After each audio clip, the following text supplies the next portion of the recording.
Welcome to the Truth and Grace Counseling Podcast. Truth and Grace Counseling exists to provide clarity from a biblically informed perspective in order to help individuals engage life faithfully. Let's go.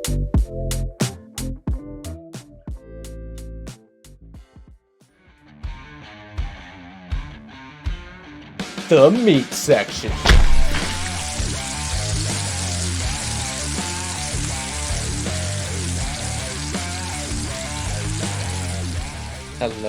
Hello, and welcome to another solo meat section.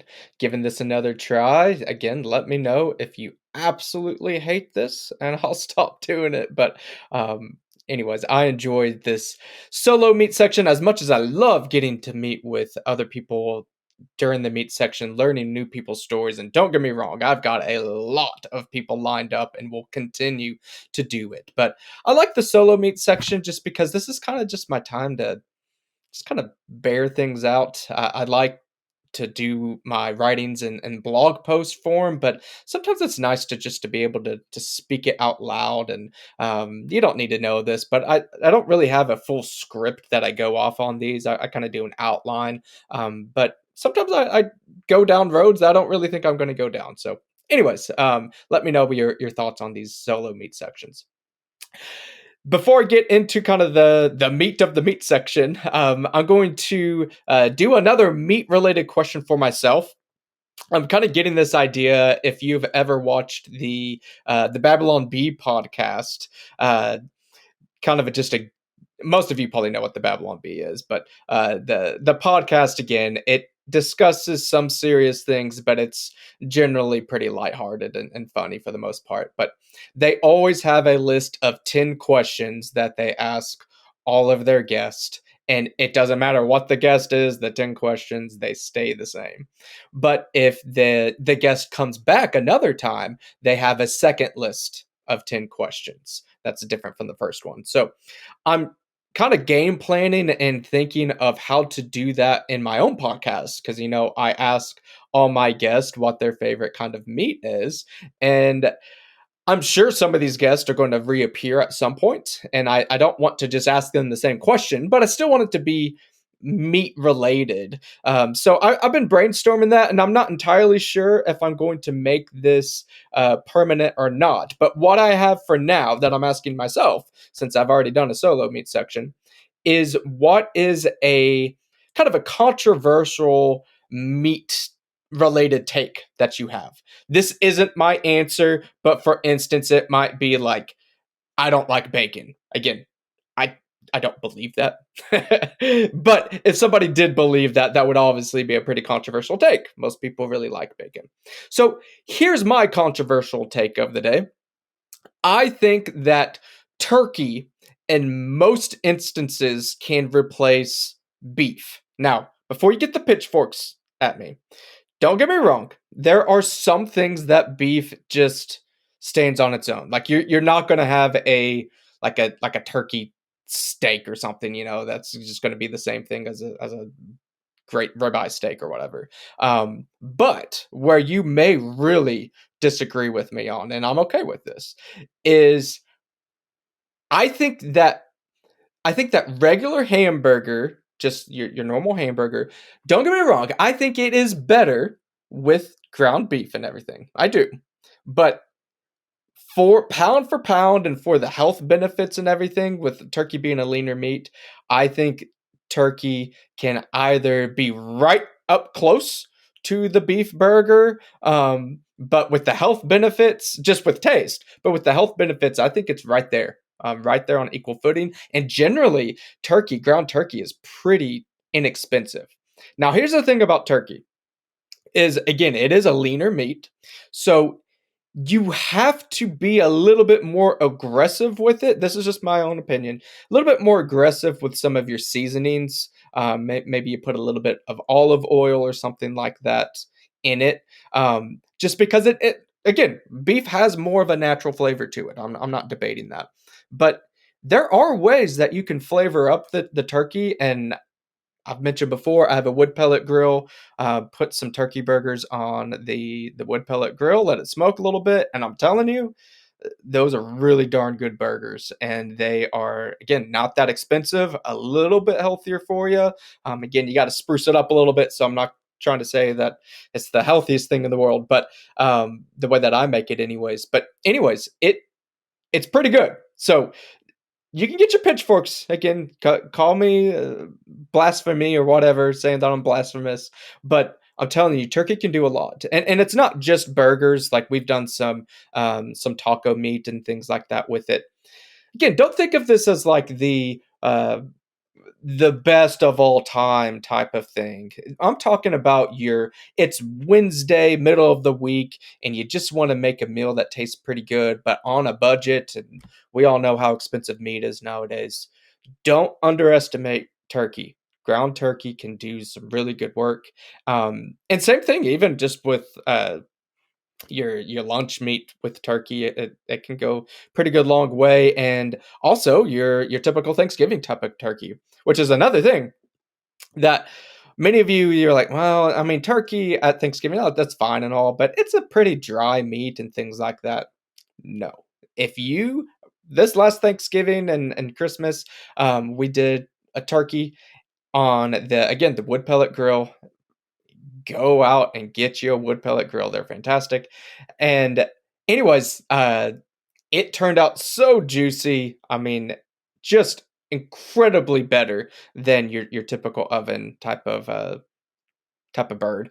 And some of the reason of that is just because typically we overcook our meat in the oven like that. I think I mentioned this on my last solo meat section that when you put the turkey or whatever in the oven, and it's got the particularly turkey when it's got the pop-up thermometer thing that most turkeys like that have, it works, and that temperature is a safe temperature, but generally that safe temperature is makes it to where it's a little too overdone. Again, I don't want you to eat raw bird, raw poultry. That's bad for you.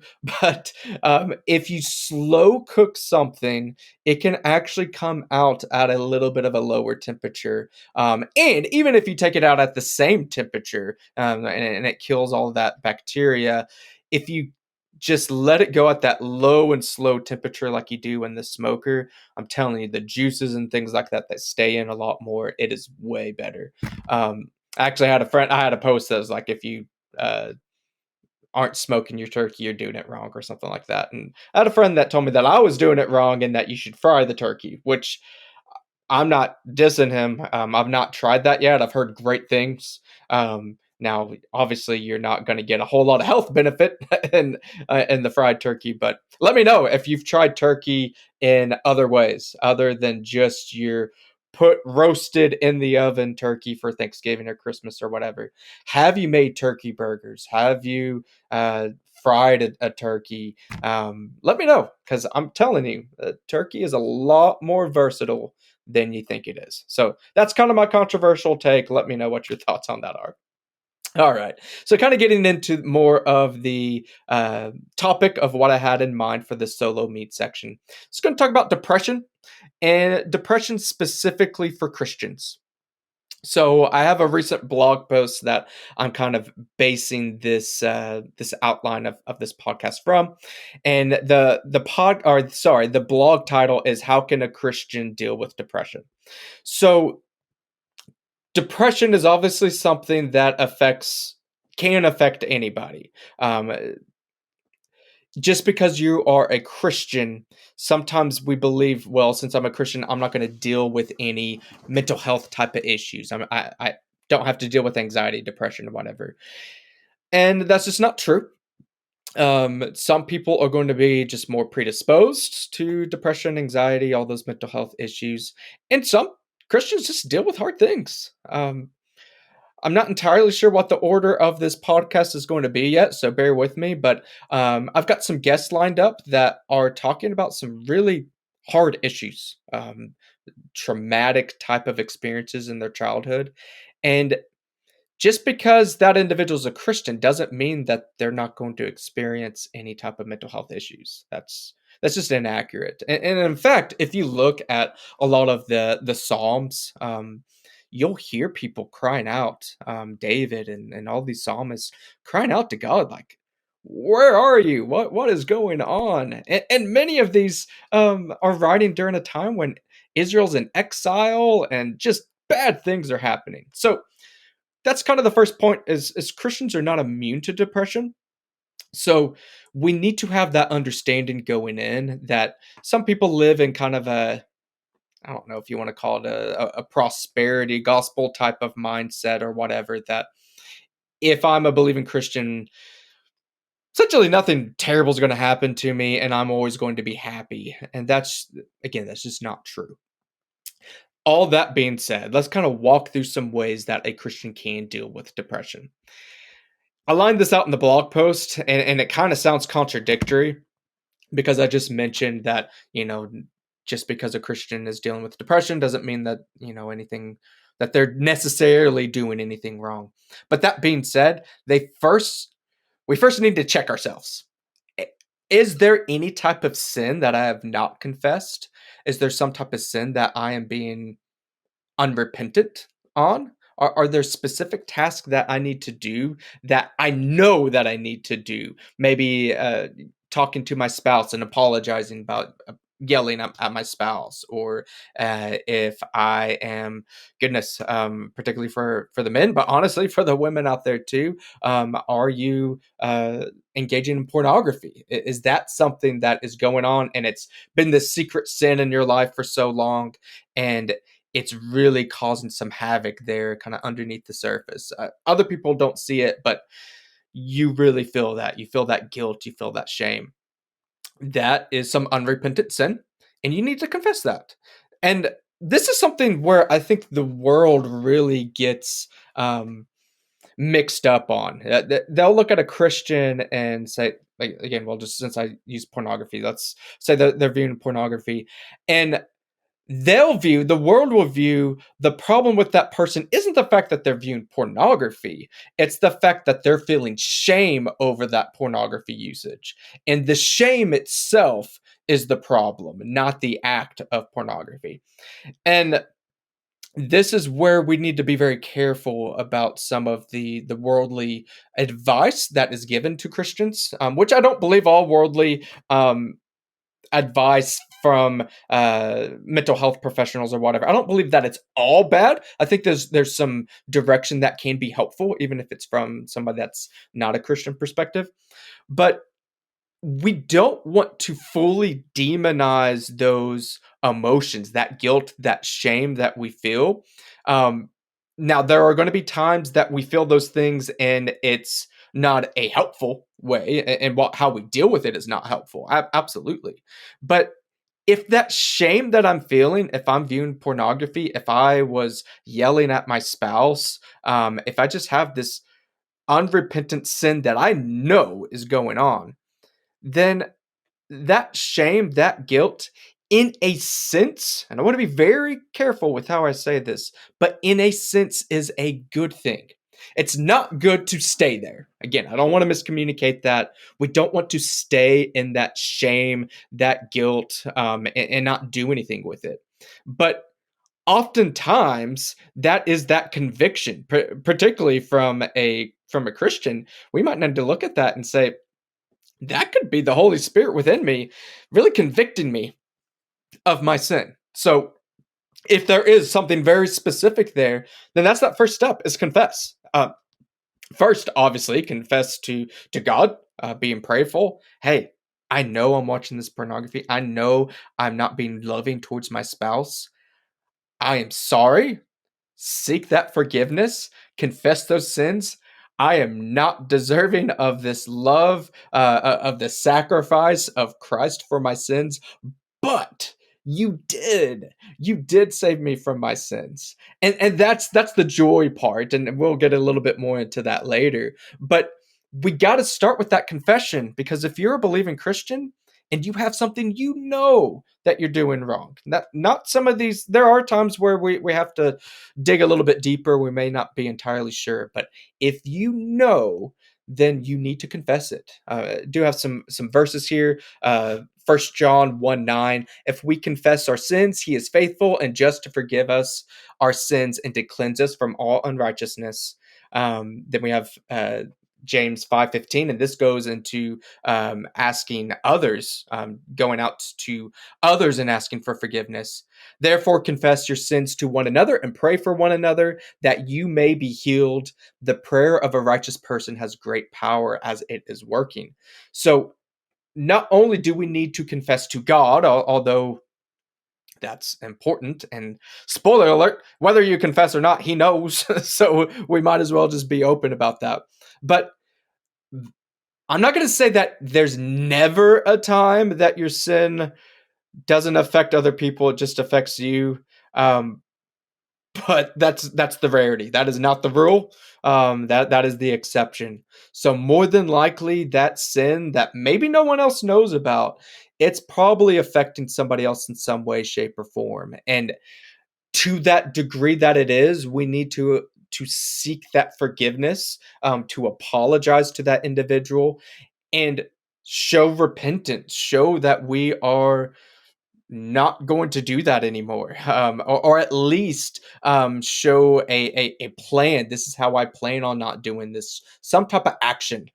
We don't just want to say, if I yell at my wife and say, "Well, I'm sorry," that I'm not saying that's a bad first step, but there needs to be something else there. I'm sorry, honey. I took that out on you because I had a hard day at work. That's not right. I really need to work on how I address that anger at work. Maybe I need to talk to my boss about whatever's going wrong that's making me angry at work. Maybe I need to do a better job when I come home from work, that I'm going to go take a walk and make sure that I calm myself down. Those are very actionable steps, that things that I can do. So using those words, yes, that's a good starting place, but then have some action that backs up with that. Again, right now we're really talking about things that we know that we're doing wrong. We need to confess that sin. And I'm not going to tell you that at that point, your depression, if you're dealing with that, is just going to go away. But if we have unrepentant sin that's going on in our lives, you're going to feel the effects of that. So uh, I know sometimes Christian counselors will get a bad rap. It's like, if somebody has depression, well, just pray it away. And to a degree, there's like, okay, that there can be some laziness that we're not really going deeper, and we'll talk about some more of those root cause issues here in a bit. But we want to start with the more simple answer there. And if that simple answer is, I am not confessing, I'm not dealing with the sin that I know is there in my life, let's start there first. Let's start there first and see where that takes you. And we may not have to go through some of the other steps if we just get that unrepentant sin taken care of. Now, second part, we need to address what the root cause of whatever is going on. So, I kind of used this as an example earlier of the unrepentant sin, but it can go deeper for just the root cause. That if I am having issues at work and I'm also at home, maybe I'm not myself. Maybe I'm not sleeping well. I'm a little bit more agitated. I'm not going out with my friends and family as much. Some of those more prototypical signs of depression. Uh, Sometimes we can go towards something real quick. Say, well, I just didn't sleep well. That's the problem, and that could be it. I'm not saying that can't ever be an issue for some of the issues, symptoms you're having in your life, but oftentimes why you're not sleeping well is because of something else that's going on, something deeper. We want to get to the root cause, and this is something that generally is, again, this can be sin related, but generally there's going to be something else that's going on. For instance, if I am struggling with relationships, and let's say I'm dealing with somebody that's in their 20s and they will date somebody for a while, but when things start to get serious, maybe we're looking towards a commitment to marriage, they break it off with somebody. And they might come to me in my office and say, why? Why am I doing this? What's going on? And I don't always know that answer, but if we dig a little bit deeper, what was going on in their life? Did their parents divorce often? Did they have step parents that were coming in and out? Did they have a serious relationship prior? Maybe they were engaged prior, and then that other person broke it off with them. Have they learned that the closer I get to people, the more that they're going to hurt me? These are all root causes for potential relationship issues. And I'm not one that thinks that we need to go back into the past for every little issue. There's some kind of stereotypical things in movies, often when you have a psychologist or a counselor or whatever, where you have the client that's laying back on the couch. I'm sure you've seen this in some movie somewhere, and they're going back talking about their mother and father and all their childhood stuff. And again, I think by and large, that's probably not very helpful to just relive every little thing. However, if there are issues that are unresolved from the past, whether it's from your childhood or whether it's from something that happened last week, and we've not come to a healthy resolution there, then it's going to affect things right here and now. If you have the belief system that if I love somebody, eventually they're just going to stab me in the back, maybe your past experiences have lived that out. And we need to get to the root cause of that and come to a healthier conclusion, which might be, for instance, I have had that happen to me. Maybe my parents weren't a good example of what a healthy marriage is like, but that doesn't mean that that's not available for me. That would be an example of a way to get to that root cause of why I might be feeling this way and then working ourselves from that direction. Now, that root cause, it may not be an experience that's an issue. Maybe it is something that is biological. Oftentimes, in your intake session for a counseling appointment, they'll talk about family history, family mental health history, especially, but also physical history.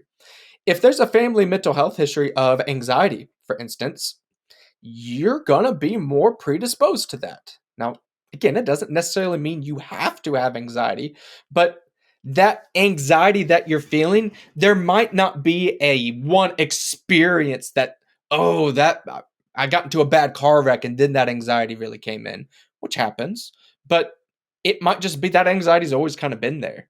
So that root cause doesn't necessarily have to be a specific action or experience. It could just be your biology.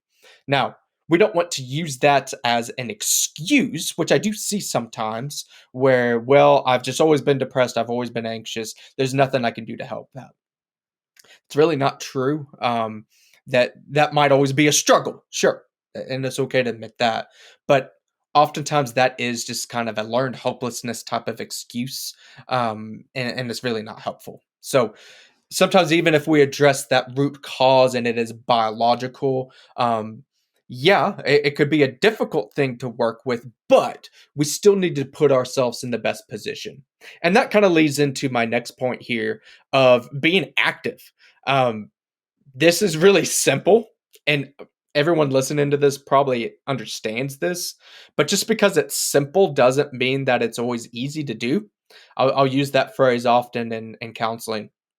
Most everything that I talk about with my clients is pretty simple. Um, like if somebody was abused, that was bad. Like that's it's not a difficult concept to understand. But just because it's simple doesn't mean that it's easy. It's simple to realize that that person was abused, and it's simple to realize that their parents shouldn't have done that to them or whatever. But it's not easy to convince yourself that you're not in that situation and that you are in a safe place. So we don't want to conflate those things. Just because something is simple doesn't mean that it's easy to accomplish. And that's what I'm getting at with being active. Again, it's simple. We want to develop a healthy schedule. Are you staying up till 3 o'clock in the morning every morning? Are you sleeping in till 1 o'clock in the afternoon? Are you exercising? Are you eating healthy? Are you working too much? Are you not working at all? All of those things are important questions to ask, and we want it to have a very consistent, healthy schedule in your life. And again, that's going to be some physically active things. If you are dealing with depression, especially, you have to be exercising. That why that is not talked about more in mental health issues is beyond me. Um, it should be absolutely mandatory in any type of depressive issue that you are incorporating physical exercise into your regimen. Absolutely mandatory. Now, when I say physical exercise, and you don't have to be a CrossFitter and running 5 miles or whatever. You can, running and things like that is really helpful. But this could be something as simple as going out and walking and getting your mail. I've worked with senior adults before, and obviously, when we're talking about physical exercise, some of these are in nursing homes and things like that. You're going to be limited, like 88-year-old. I don't want you going out and running 10 miles. That's not a good thing. But could you do some chair exercises?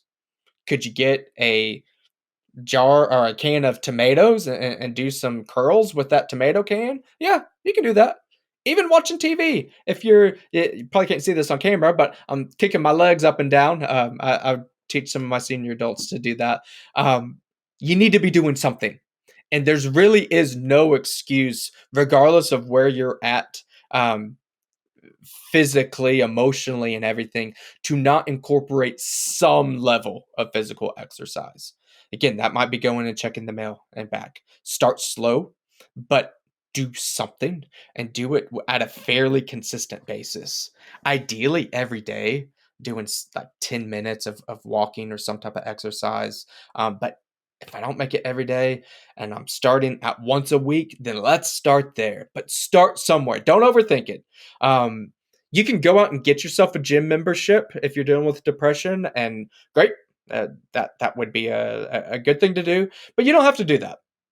Um, I'll do some workouts at home that are on YouTube videos. If you just search like beginner strength training or whatever, and you can get you some dumbbells at home. Or like I said, tomato cans, water bottles, there are exercises that take absolutely no weight. You can just do some body weight exercises. Or again, walk. If it's cold outside or if it's raining, walk in the house. But do something. I cannot overemphasize the fact of physical exercise with your mental health. You have to do something.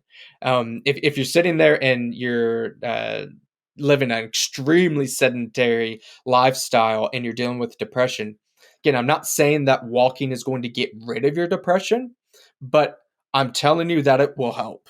There's not a lot of things that I'll say that like you absolutely need to do, you absolutely have to do. Exercise is one of those. We are built that way. And I believe God made us that way, designed us to be active, to be working. And some of that work might just be exercise of walking. Go do some gardening. Find something that's fun. Maybe you like biking. I don't know. But I think it's an absolute terrible thing that we've made exercise into this massive chore in our life. Like, oh, I have to go exercise. And again, some of that, like, there is some discipline that's involved in that. But go do something fun. Like I said, gardening. We're not talking about making you a muscle head. Go out and do a tomato plant. Like, you have to walk out there and you're outside, which is another kind of key point. We need to get you some sunshine, get you outside a little bit more, but be active. Um, Christians, we need to do that too. You can develop more of a prayer life into that too. Maybe you incorporate walking into like a prayer walk of sorts. Go out and look at God's creation. In our backyard, for instance, we've got some kind of natural trees back behind our fence. It's not our property, but there are some cardinals that live back there. Sometimes I'll just go in the backyard and look at the cardinals. I'm not saying that's a massive exercise regimen at that point, but I had to get up, I had to go outside, and I view God's creation with those beautiful red cardinals.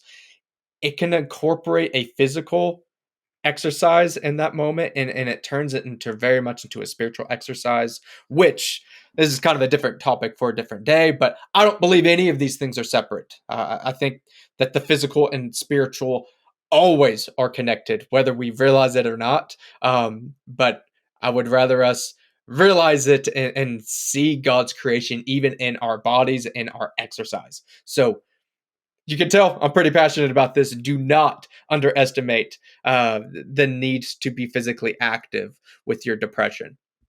Along with that, and I know this is not the most fun fun part here, but eating healthier. Again, if you're eating pizza and fried chicken and all that stuff every single night, and don't get me wrong, I like me some pizza and fried chicken. I'm not saying you can't ever eat those things, but those aren't really conducive for us feeling better.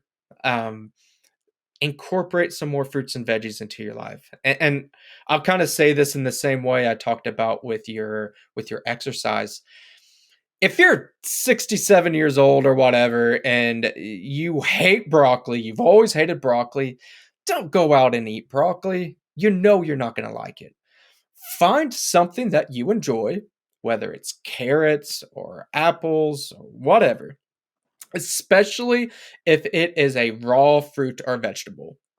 It's nothing wrong with cooking fruits and vegetables, but if you find one or two fruits or vegetables that are raw that you enjoy, start there and just incorporate more of it.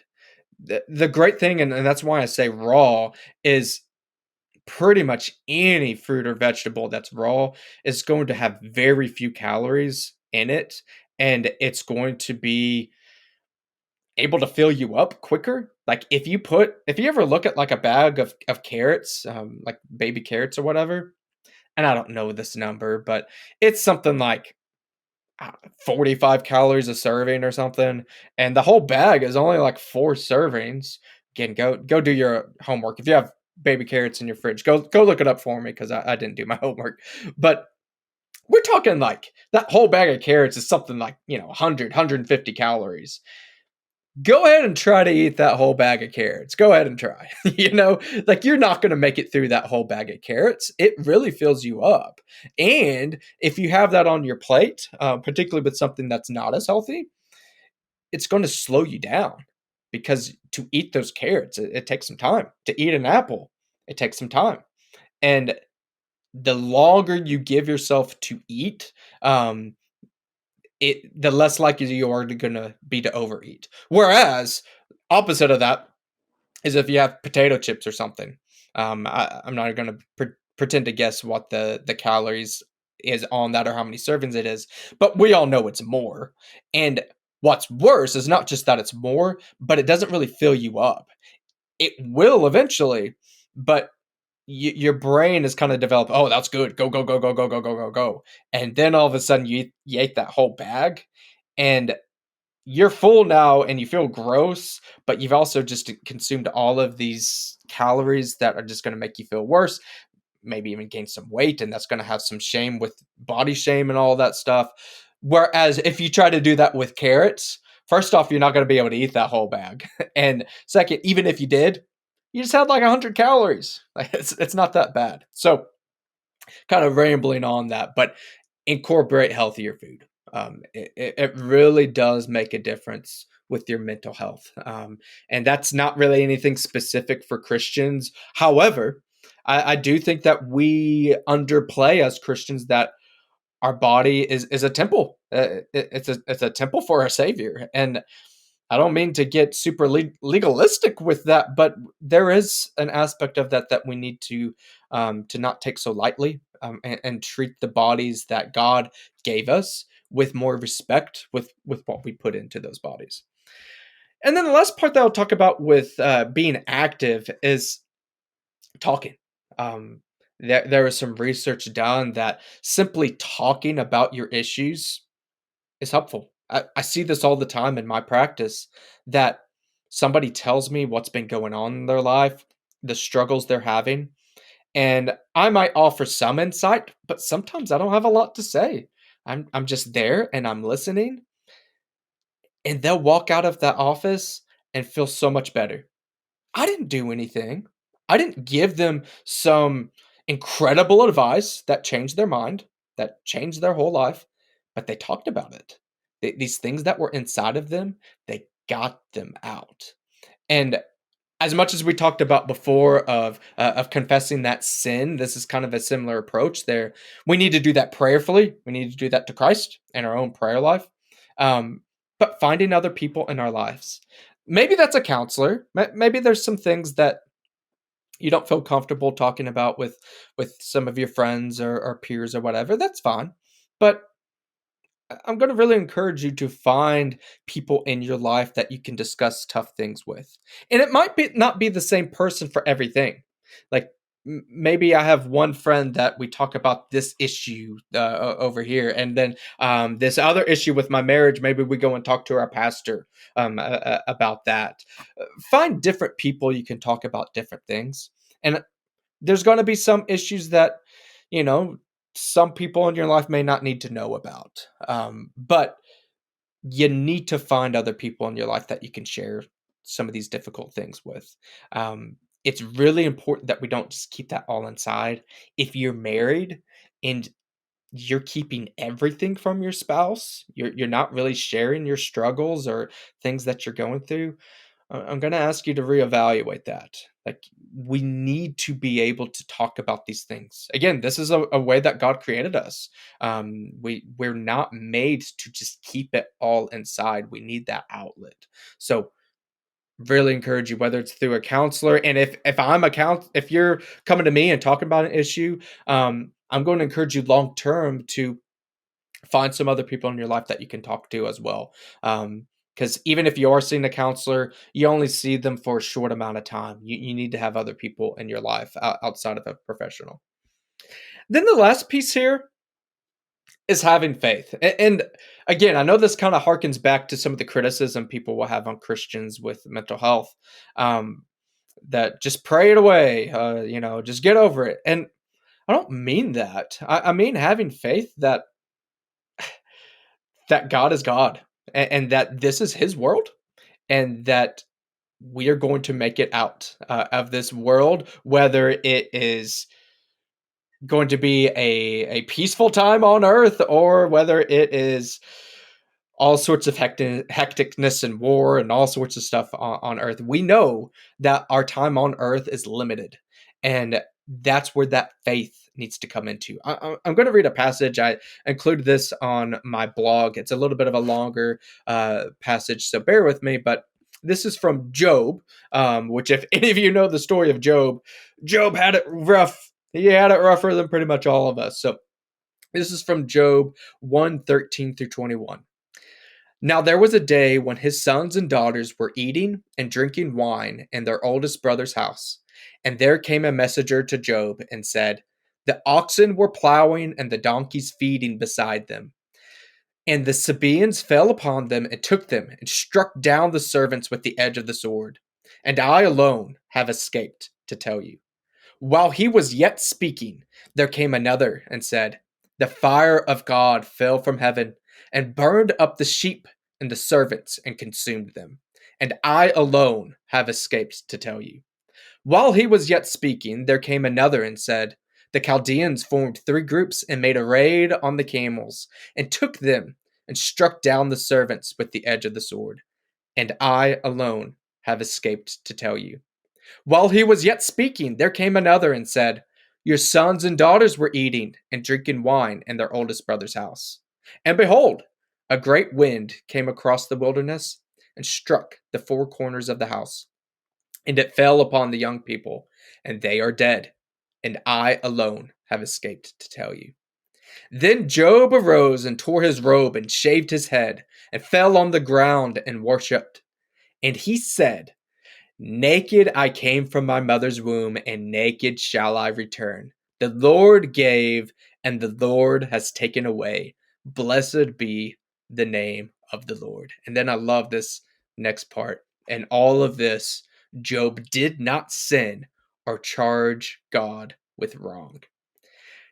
Just think through that. I mean, wave after wave after wave. I'm sure you've all experienced a week or something where it just seems like everything's going wrong. Maybe you're having issues at work, and then your kids are back talking to you, and then oh my goodness, the roof is leaking. Like just all those waves that hit you, and that's hard. It's hard to accept that. I hope none of you listening to this have experienced anything quite like Job. Wave after wave of devastation. We're talking about death.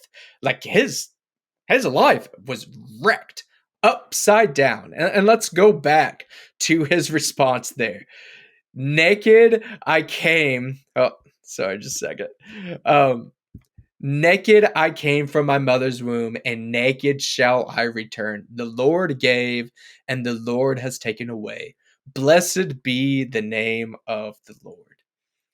Many of you probably have heard the song "Blessed Be the Name of the Lord," and I remember singing it as a kid, as a teenager, and it's catchy. Like "Blessed be the name of the Lord," and there, there's merit to that. But when you read it in its context, that Job just had basically his whole life stripped from him. And he said, naked I came from my mother's womb, and naked shall I return. The Lord gave, and the Lord has taken away. Blessed be the name of the Lord. That's faith. That is absolute faith. And it's not, Job in that situation is not saying, oh, golly gee, this is great. Things are going fantastic. No, it mentions in there that well, let me see here. Job arose and tore his robe and shaved his head and fell on the ground. Like those were very clear grieving type of actions. It's not like he's rejoicing, yay, hold hands, kumbaya. And I think that's something that some of the critiques of Christian counseling or just Christians in general, where if they say, "Yeah, like just pray it away and then get over it, you're happy," there's some meat to that criticism. Um, Being a Christian and showing faith doesn't just mean we throw things off or act like nothing happened. No, Job was grieving. He was in a rough spot. And throughout Job, you see that there's times that he's just exclaiming to God. Like in Job 3, he laments that he was born. I mean, we're talking serious grief and lamentation to God. So having faith, again, that doesn't mean that we're happy. Be honest. I think we just lost power here. That's fun.